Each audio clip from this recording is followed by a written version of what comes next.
Yes, there we go with a title which is meant to obviously be, provocative, maybe attractive, maybe disruptive, maybe you think it's just plain stupid.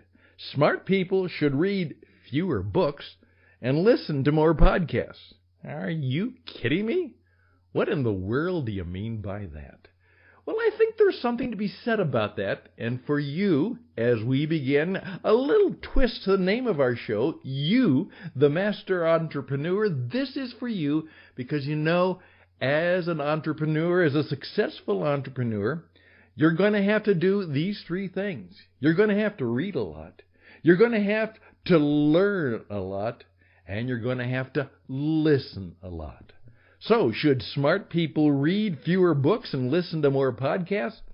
On this Monday evening, flowing into the week that's going to be full of activity, and you will need the energy, let's talk to you a little bit about something that will help you save your energy and make you more productive, more attractive, maybe even a little bit smarter. I'm Stan Houston. The program is You, the Master Entrepreneur, and it begins right now.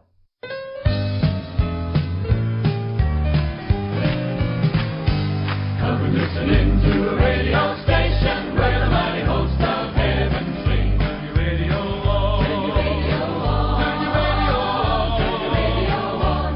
If you want to hear the songs of Zion coming from the land of endless spring. Get in touch with God. Get in touch with God. Turn your radio on. Welcome back to the program.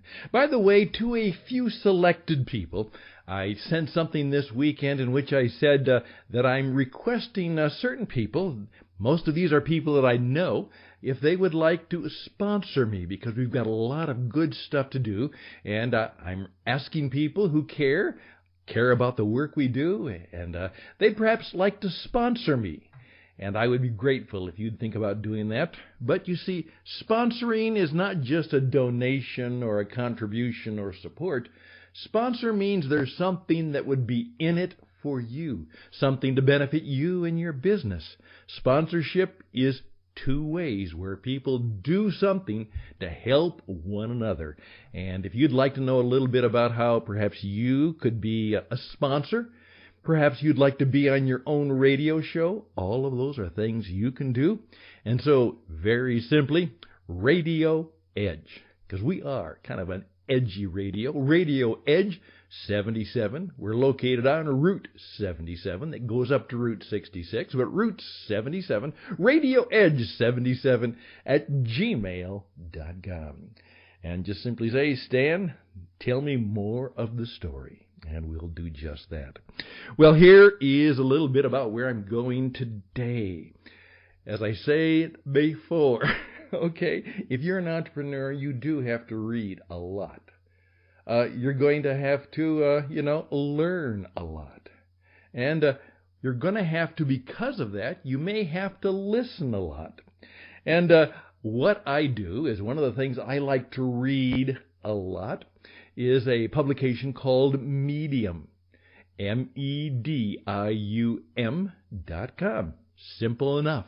And what it is, it's one of those wonderful outlets where you, if you do good stuff, and I mean good, it is helpful and useful and profitable. They're not going to critique you on whether, well, that doesn't quite meet our program or content standards. Medium is where you, if you do good stuff and you do it correctly, they will publish your article, your blog, your story, and it is there for literally millions of people to see.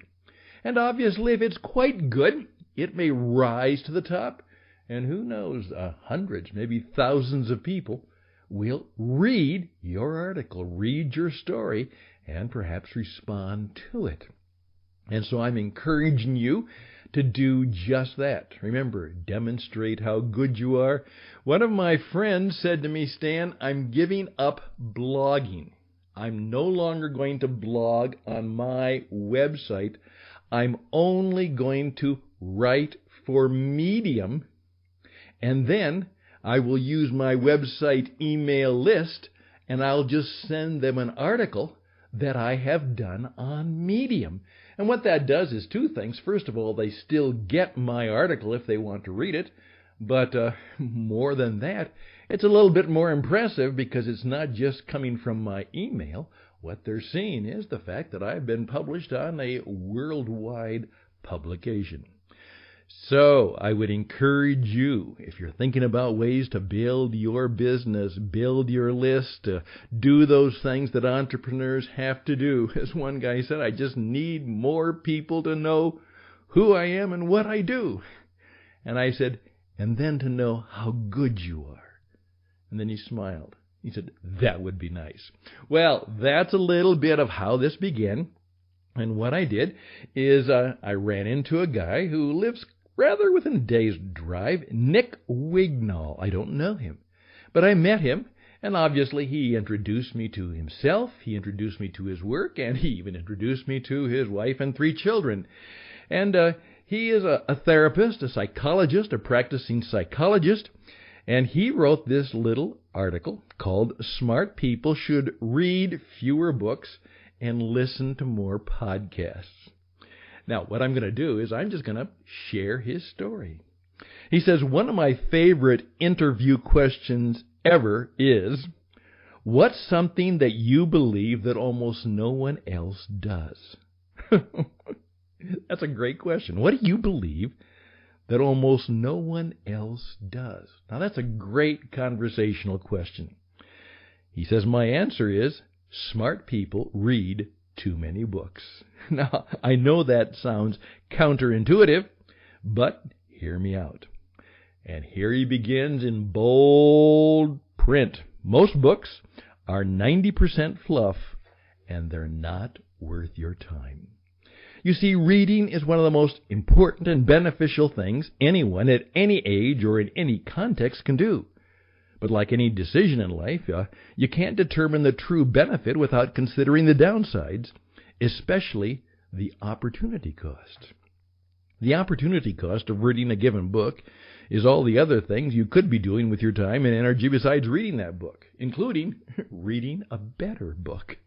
A lot of smart people fall into the trap of indiscriminately reading lots of books and assuming that their time and energy is well spent, simply because they're reading. Because they're smart and have always read a lot, reading is simply a habit. But as with all habits, this can create mindlessness. There's a lot of crap out there disguised in book form, and it's surprisingly easy to waste precious time and energy wading through all that crap.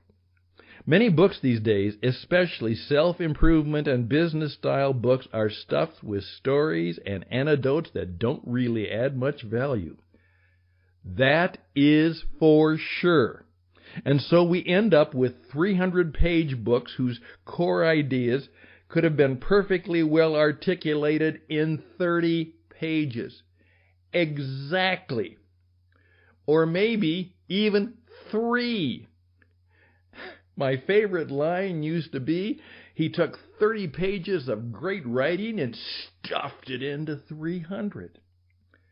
I believe that profoundly. That's why the book that I wrote, and we will now distribute it even greater, it's 37 pages. That's right, it's 37 pages. It is How to Be Fully Alive, and it is the prayer and the 7 power principles so you can be fully alive and be a great entrepreneur and build a business that matters and that makes a difference. And I put that all in 37 pages, and you can read it in less than a half hour. But many books are just 30 pages stuffed in to 300. Or, as he said, even 3.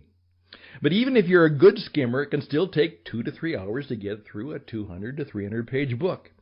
And what you typically end up with may be 1 or 2 interesting or useful ideas. This is horribly inefficient at best. Tragically so when you consider the accumulated opportunity cost over time. While there are many ways to become a more efficient reader, One of the very most overlooked is to use podcast interviews to filter out mediocre books and find the ones that are really worth your time. Now, here's what he says. Why podcast interviews are the ultimate quality filter for your reading. There are 3 kinds of books. Number 1, bad books. This is at least 90% of all books out there. Fortunately, these are pretty easy to spot and avoid. It's the next category that gets us into trouble. Number 2, pretty good books. Now, this is at least 90% of the remaining 10% of the books out there. They've got some good ideas and some interesting points, but those few morsels aren't really worth the 2 to 5 hours of time and energy it takes most of us to read that entire book.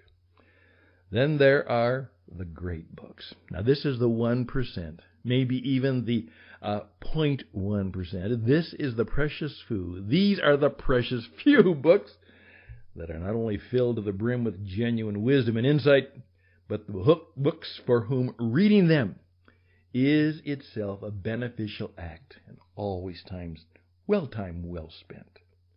You shouldn't waste your time reading anything from the first 2 categories. The trouble is, most of us still want access to the few interesting ideas from the pretty good books without the time and energy investment required to read the books. And so enter podcast interviews. The average interview podcast is somewhere between 30 and 60 minutes long. Now, we try and keep ours to about 20. If you're listening to a good podcast, which among other things means the host is smart and has done their research on the person, read their book, only the most important or interesting parts of the book are going to be asked about. And especially if you're listening on 1.5% speed, you can often extract the 1, 2, or 3 interesting ideas from a pretty good book in a fraction of the time it would take had you actually read the book itself, which means more time is available to read the really great books. So be ruthless in your commitment to only be reading great books. Too many smart people waste thousands of hours of precious time and energy reading pretty good books, which are no more than overpriced and inefficient vehicles for communicating ideas.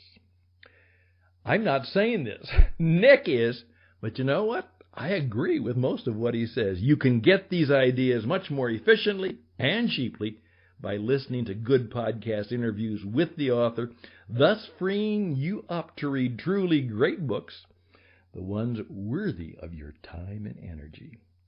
After all, do you really have time to read anything but great books? Lovely piece of work, provocative, attractive, challenging, and it makes me think. And Nick put together some great material for a great podcast. And it's not my podcast. I just simply borrowed it from him. However, I would like to take just a few minutes, if I may, to add a few more comments to it and see if that might be helpful too.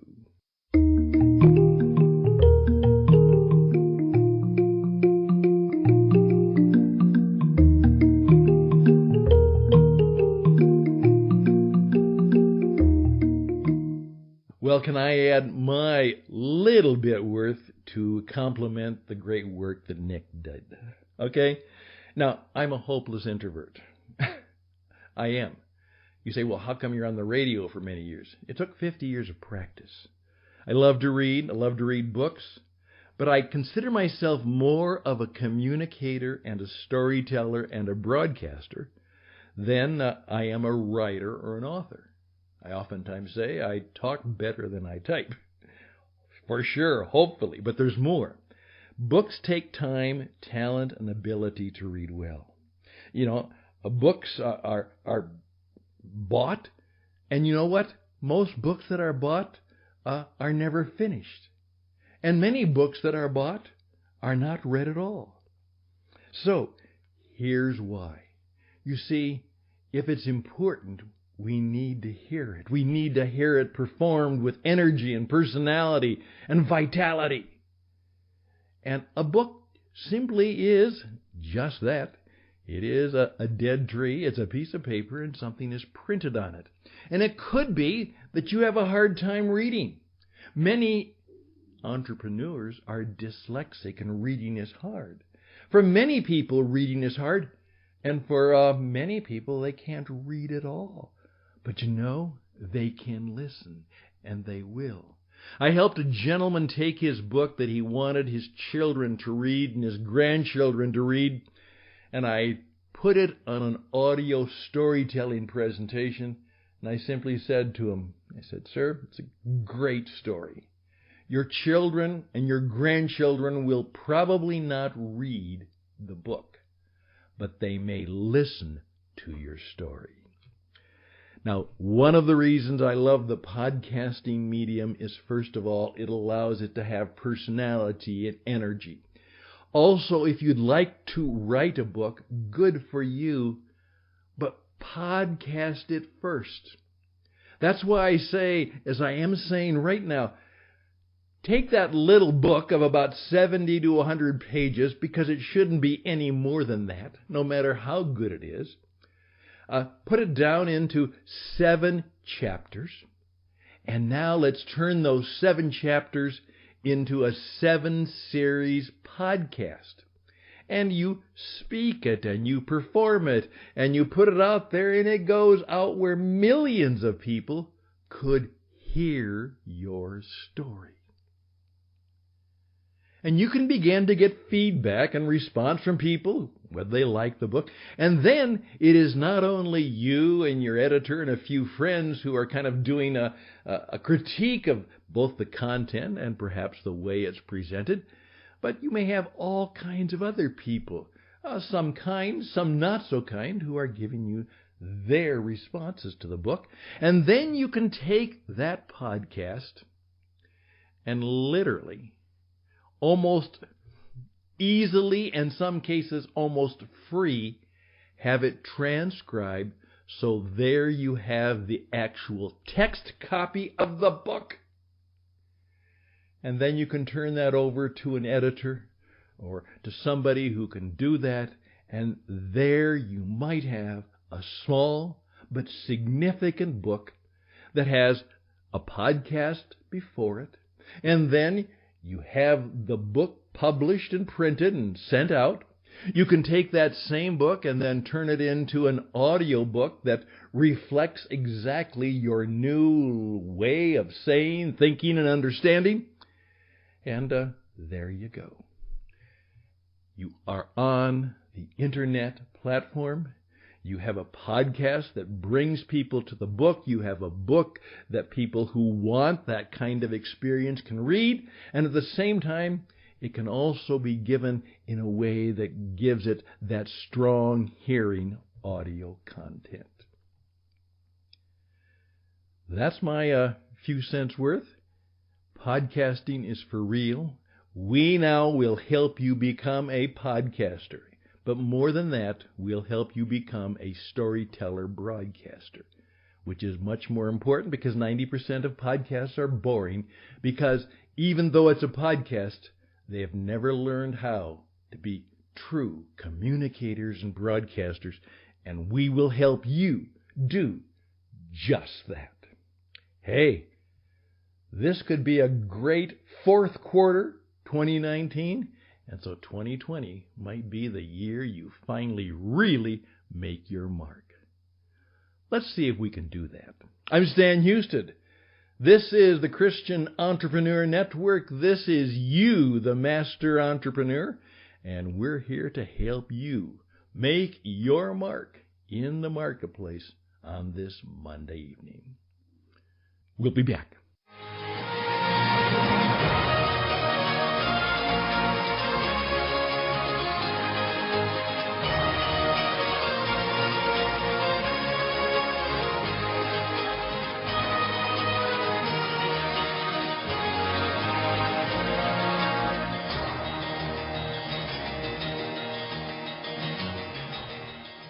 And we're back only to say thank you for giving us 20 minutes.